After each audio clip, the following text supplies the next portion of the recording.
नमस्कार मैत्रिणींनो, मी दिशा ओनली दिशा या चॅनलमध्ये आपले हार्दिक स्वागत करत आहे। मी उद्या शिवरात्री आहे त्याची तयारी करायले।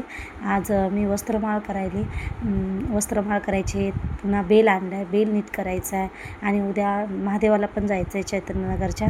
त्यामुळे सकाळी लवकर उठायचं आहे, त्यासाठी लवकर आज रात्री करून तयारी ठेवावं आणि उद्या सकाळी लवकर जावं। म्हणून आज सकाळी लवकर उठले शिवरात्रीच्या दिवशी आणि महादेव दर्शन घेतले महादेवाचं।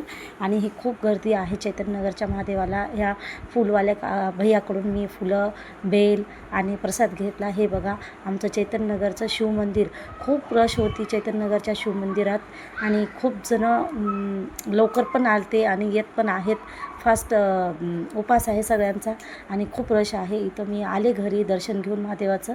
आल्यानंतर मी बेल नीट केला, पुन्हा लेकरांना उठवले, दूध वगैरे दिले, स्नान वगैरे केले, लेकरं ट्यूशनला गेले आणि मी महादेवाची पूजा केली। महादेवाची पूजा करताना रुद्राभिषेक घेतला, पुन्हा शिवलीला अमृताचा पाठ केला, पुन्हा महादेवाची पूजा 108 बेल व्हायला, फुलं, वस्त्र, फळ ठेवले, महादेवाचा अभिषेक केले दुधानं आणि सगळी महादेवाची पूजा झाली। पुन्हा आरती वगैरे करून मन प्रसन्न झालं। घरात खूप खरंच शिवरात्रीच्या दिवशी खूप प्रसन्न वाटते। मैत्रिणींनो, तुम्हाला पण माझा व्हिडिओ आवडला असेल तर प्लीज लाईक करा।